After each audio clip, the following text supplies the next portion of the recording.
my beloved players. And all of the great things that they say they can do miraculously vanish. Even on a hymn like "To God Be the Glory," or something else like "Blessed Be the Name." Suddenly we cannot do what we say we can do. And the issue is not that we don't mean what we say. We simply don't have everything it takes to fully understand exactly what we are saying. Our desire is driven by a naivete that ends up derailing our plans. Desire can easily be derailed if it is not grounded in a deep commitment, rather than a shallow notion of need and notoriety. Following Jesus apparently was the hip thing to do. It was the chic, the current thing to do. It was the in vogue action. A lot of folk were doing it. And it seemed easy enough, almost like preaching or being a pastor. It seems easy enough, I'll do that. Right. In our church, as soon as people come up out of the baptismal waters, they know what's best for the church. And it definitely is true of those who have spent one semester in the school of theology. So we see this reality. A lot of folk doing it. It seems easy. I can do it. This particular man felt a certain level of comfort. He spoke out of an eager naivete going wild. They are walking along the road. I can imagine it was a beautiful day with the sun peeping through the clouds and freckled upon the ground. The breeze of the wind was whisking ever so slightly across the road. This road trip is so revealing. There is something about a road trip, whether by foot or by car, that facilitates an incipient revelation heretofore unknown.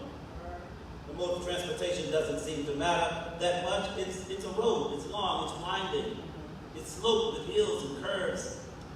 It's the going along the road that creates familiarity and comfort. It causes folk to say simple and sometimes downright silly, even thoughtless things.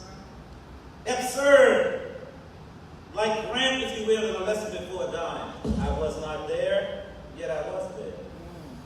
Or absurd, again, like Rousseau in Albert Camus' novel The Stranger. Mama died today, or yesterday maybe, I don't know. Absurd, like this person walking along the road with Jesus. I will follow you wherever you go. Thoughtless. Weird. Absurd. Crazy, extreme naivete, masquerading as commitment, unmediated by experience and by troubled times. Now, after the first guy volunteers, Jesus drafts the second fellow saying, "Follow me." This guy says, "Lord, let me go and bury my father. I got some things I need to take care of first." In other words, after I do what I need to do, then I can focus on you. After I do what I need to do, then I can follow you. And it seems so reasonable. It seems so basic to the nature of family, to the nature of clan, to the nature of culture and society. Common sense, coupled with tradition, teaches us that we have to bury our loved ones. We ourselves will have to be buried by somebody. So the reasonableness of the request is apparent. It's humane, it's caring, it's customary, it is ethical, it is the moral and right thing to do. It is the meaning of love and responsibility. And yet, Jesus is unfazed. Jesus is uninterested in this cultural and moral responsibility. He is unfeeling towards this man's plight. Jesus doesn't ponder this request. He doesn't push back with any semblance of sorrow or any tepid torpor or any inkling of interest in this man's personal dilemma. Without hesitation, without flinching, without skipping a beat, Jesus says, "Let the dead bury their own dead, but you go and proclaim the kingdom of God." Well, request denied. Request denied. The third man, he wanted again to do something first. Jesus makes it clear that the focus must be on the kingdom of God, and not on our own desires, our own wishes and wants. Ourselves or our desires have no privilege in this curriculum. Firstness is redefined. This is not the easiest thing to hear. It's not the easiest thing to listen to, because Jesus doesn't go along with or support the reasoning of anybody in this text. He causes a stir by suggesting that we have it all wrong. Our priorities are not his priorities. And our priorities are all tied up with our own ego, with our own sense of self, not as disciples embodying the meaning of the kingdom of God in our actions, but as folk still trying to tell Jesus how to act, trying to tell Jesus what to do, as if the created and the creator are somehow equal. No! This is the same argument in the book of Job, the same argument that God makes at other times. We act like the folk in this text. With Jesus, they're all cozy, friends, cohorts. In each of these vignettes, the story is the same. However, the situation is different. And just as a matter of literary criticism, the situation and the story are never the same. And so it is for us. All of our situations are different. Some of us are young, some of us are old, others are sick and disabled, some are concerned, some are caring, others are vicious, and others are mean and destructive. Others are focused on things that advance the self. Others are concerned about the advancement of the community, the advancement of society. Some of us are naive, while others are romanticists, living in their dreams, living in their own inception, living in their own matrix, trying to escape the real world of sorrow and pain. That's why the lady walked out when I was preaching about pain and suffering, trying to escape the reality of black existence and consciousness. Trying to escape it, trying to say that somehow she didn't want to hear about all of that, as if not hearing about it is going to obviate it. Yes, sir. Yes, sir. Preach. Come on now, preach. My beloved, it is important for us to understand that we live, even as a people, in the real world of death and destruction. We too are trying every now and then to escape the real world of deep commitment and fellowship necessary for the kingdom of God. Commitment and fellowship. We want, even in seminary, we want seminary to be shorter. We want it to be easier. The first semester people enrolled, they are talking about they're going to graduate in such and such a year. You haven't even gotten started talking about graduation. What is that? Where does that consciousness come from? This is a journey. Yes, sir. And not only is it a journey, it should be a journey of love. Yeah. And a love of learning. Love of learning. And learning is not Yes. just something that happens within a 3-year time frame. You're learning all of your life. Yeah. All of your life. Yes, sir. Black people, the black church, the black community is all about a life of learning. Yeah. Constantly and consistently. The truth is, I remember when I finished seminary, my real education began. Yes, I used to go to the library. I don't remember being here a single day when I didn't go to the library and when I didn't study. Not a single day. Because I was so far behind when I got here. so far behind. I have had one course in philosophy, some courses in history and sociology and so forth, but I was a business major, and I did not know some of the foundational stuff that needed to be known in theology and ministry. Mm-hmm. And so I had to catch up, had to develop my own plan for catching up. Oh, I didn't say that Dr. McCrary was too hard. I didn't say, Ray, that Dr. Bunny is racist and Dr. Bunny is mean and too hard. No, I didn't talk about the inequities shown to me and that somehow I was being mistreated, like so many of us who come today who feel that we are privileged, we feel that a master divinity is all us. Oh my God. Preacher. I got to find out, where does that consciousness come from? Help us, sir. How did it get to be embedded in our psyche? And nevertheless, that's what we seem to encounter. My beloved, we must understand, if we learn anything from this text, we must know by now that there is no easy way to follow Jesus. Mm-hmm. No easy You way. think that coming to seminary, even earning the Master of Divinity, is a road to easiness? You can forget it. You can forget it.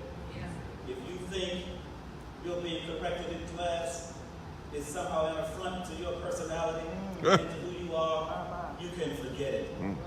Because people in the world and in the community will do things to you that will have you crying every single day. So we need, like I told the class this morning, I said, we need to toughen up. Just toughen up. Being a pastor is a tough position. Being a minister is a tough position. It is not just for those who are caring. It is not all about pastoral care. Oh, I love you. You're so sweet. You're so gentle. It ain't all about that. Help us. You have to be able to face the difficulties of life. Yes, sir. And the difficulties of the world. Yes. Without being destroyed by them. So again, it is important for us to understand that we should not get this confused with our own desire to impress and to follow Christ on our own terms. If we learn anything, we must know by now that it's not easy. We seem to be unfit to follow, whether we volunteer to follow Jesus or whether we are drafted by Jesus himself, according to this text.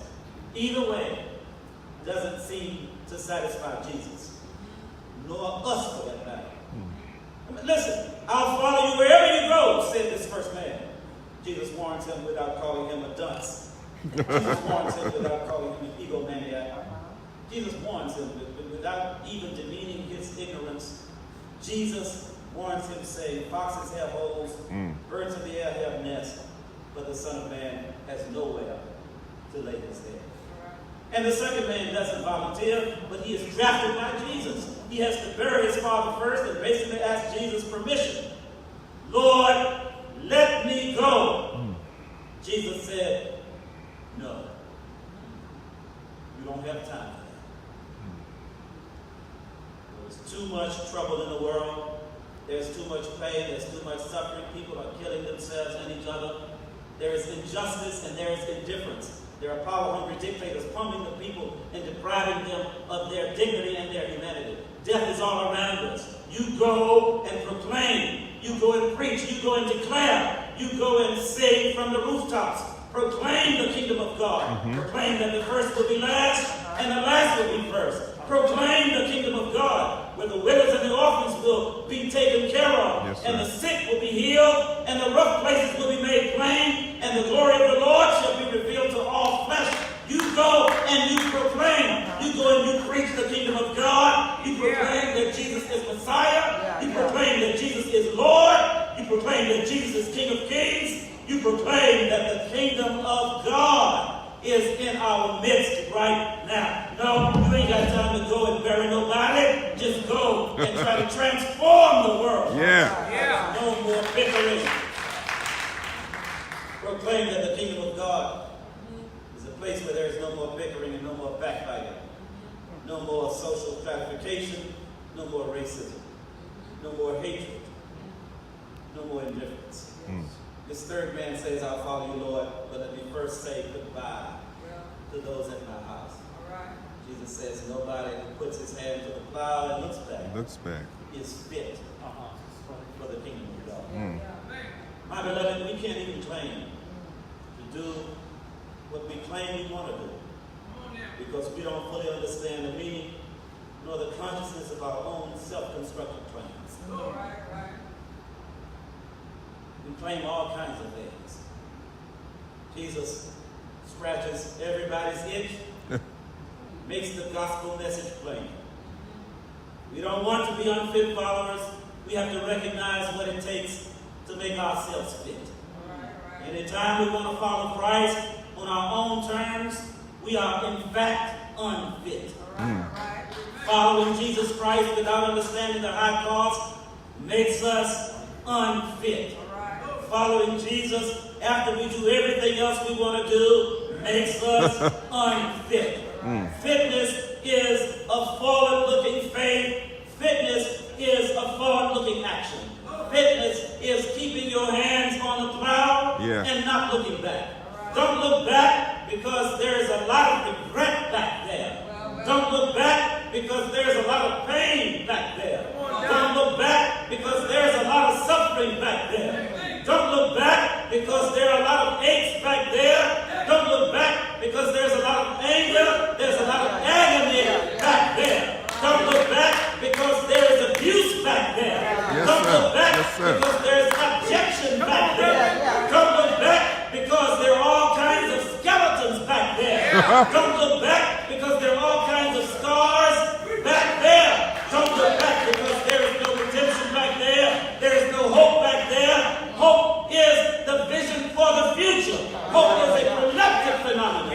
Hope is a forward-moving engine that drives us toward freedom. Hope is a determinant of the kingdom of God. Our hope is not built on a looking back practice, but my hope is built on a faith that the Lord will make a way somehow. In spite of what's back there, in spite of what I've endured, I have a hope that enables me to know that God is still God. Hope is that vision. It is the future bearing down upon us now and telling us that the impossible has now been made possible by the grace and power of God. It's telling us that there is nothing too hard for God. It's telling us that there is no impossibility in the presence of God. This God I'm talking about is able to make everything possible.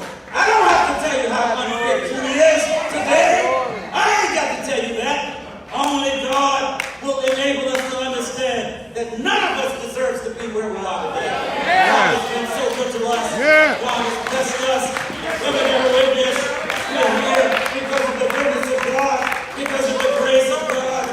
Yes, we are unfit. Folks say you won't ever be nobody, you ain't gonna be nothing, and you still ain't nobody, and still ain't nothing in the sight of God.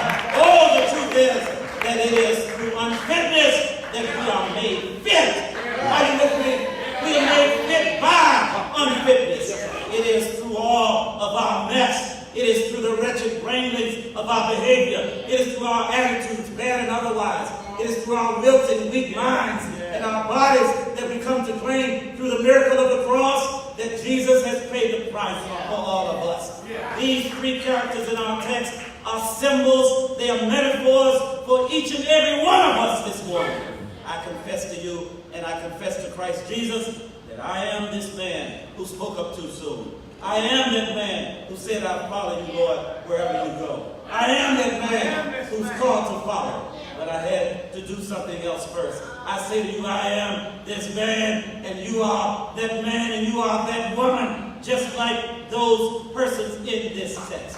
And I said, I got to do this first, I got to do that first. And I'm still doing something else first. I am that man who will still say, even today, I follow you, but let me first tell my friends. Let me first go talk to my family. Let me first go and see if I can get a quorum. Let me first go and ask everybody in my neighborhood. Let me first ask this person or that person. No, if you got to do something else first before you follow the Lord, you'll always be doing something first. Yes, sir. I got to say bye-bye to this person and bye-bye to that person. I am that man who's unfit to follow, and yet I follow. I follow in my unfitness. Yeah. I follow because of my unfitness. Yeah. I follow in spite of my unfitness. Yes, we are unfit. I'm so glad this morning that God can take what is unfit and make it fit. Yes. Have a little witness? Yeah. Yes. God can take the unfit man. God can take the unfit woman. God can take the unfit person. God can take the unfit preacher. God can take the unfit teacher. God can take the unfit deacon. God can take the unfit choir member. God can take those that are unfit and make us fit by His love and by His blood and by the blood of His Son Jesus, whose trip to Calvary miraculously makes us fit by atoning for our sin. Oh yes, how do you know, brother preacher? I say, come here, Simon Peter. Unfit. Come here, Paul of Tarsus. Unfit. Come here, James and John. Unfit. Come here, James Harris. Unfit. We are